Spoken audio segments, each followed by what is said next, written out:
こんにちは。今回は、私が英語をめちゃくちゃ勉強していた、学生時代とか、終わってから暇な時とかもなんですけど、TED トークのスピーカーが話してるやつの内容をノートに貼って、それを、発声練習的な気分転換みたいな感じで毎回声出し、英語を勉強するだけだけど声出しみたいな感じで読んでて、スクリプトを。でもほぼ暗記しちゃったぐらい覚えた話っていうのが、この成功の鍵はやり抜く力の、多分TEDトーク見たことある人は一回は見たことあるんではないかなっていう話なんですけども、やり抜く力が最終的に何でも IQ とか関係なくが大事だよねっていう話なんですけども、それは私が英語の勉強したくないけど勉強したっていうのが欲しくて、発声練習みたいに読んでた。プレゼンとか上手くなったり、実際英語話す時の間の取り方とかっていうのがすごく勉強にはなるかなと思うので、シャドーイングとかをしてたんだよ、していましたっていうのの動画です。とりあえず見たことない人ももしかしたらいるかもしれないんですけど、一緒に読みながらシャドーイング的なのでしていきたいと思います。できる人はもう全部そのままその人になりきって覚えたりとかすると、なんかイメージとか話す時につきやすいのかなと思います。読むだけです。一緒に読むって感じになります。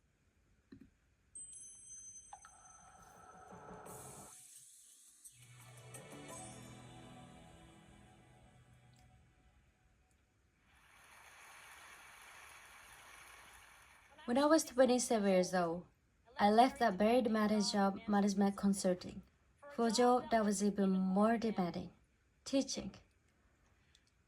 I went to teach 7th graders math in the New York City public schools.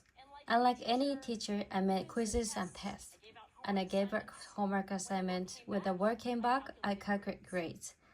What struck me was that IQ was not the only difference between my best and my worst student. Some of my strongest performers did not have stratospheric IQ scores. Some of my smartest kids were doing so well. And that got me thinking, the kind of thing you need to learn in 7th grade math, sure they are ratio, decimals, the arrow parallelograms, but these concepts are not impossible. And I was firmly convinced that every student could learn the material if they work hard and long enough. After several months teaching, I came to the conclusion that what we need in education is a much better understanding of student learning from a motivational perspective, from a psychological perspective. In education, the one thing we know how to measure best is IQ. But what you do well at school and in life depends on much more than your ability to learn quickly and easily.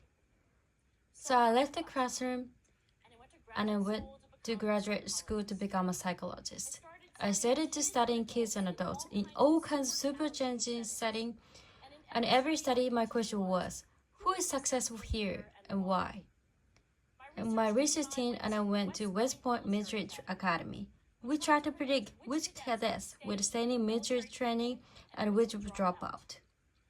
We went to the National Spelling Bee and tried to predict which children would advance furthest in competition.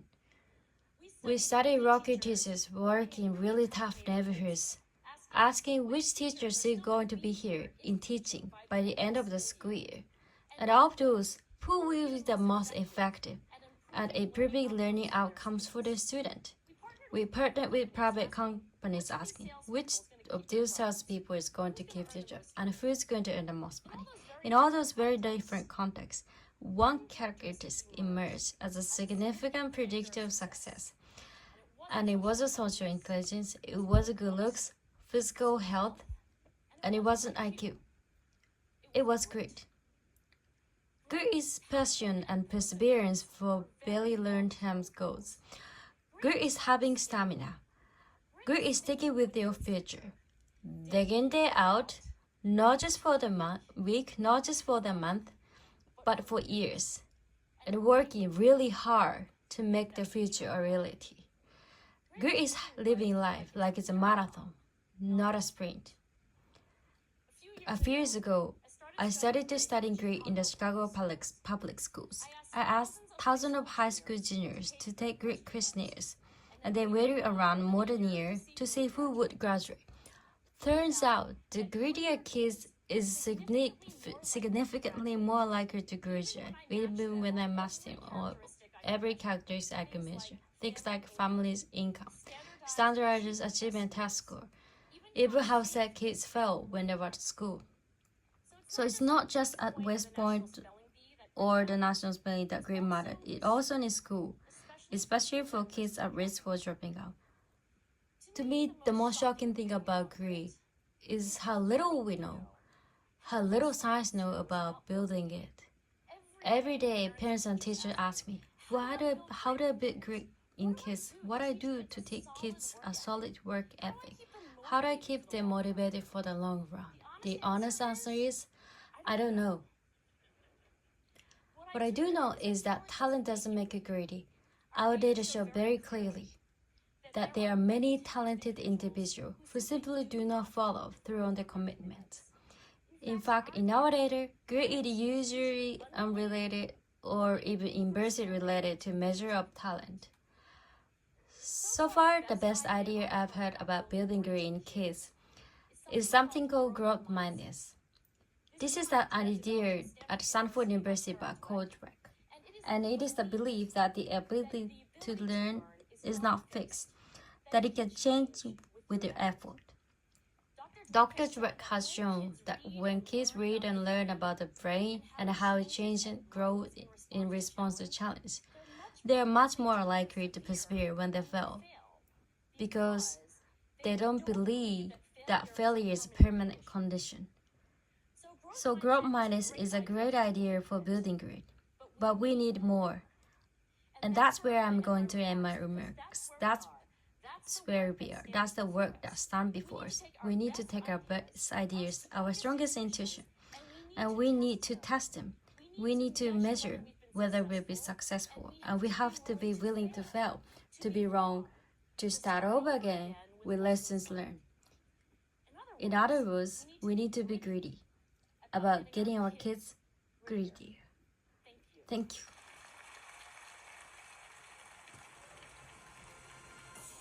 っていう感じですね。なので何か好きなテッドトークの話があるのであれば、それをひたすら読むとなんかその人の話し方を真似できたりとか、もっとまた発音が上達したりとか、聞き取りやすくなるのかなとは思ったりしなかったりしたりとかするので、口が覚えて文章も覚えて構成とかいいことむつくしかなと思いますので、そんな感じの動画になりました。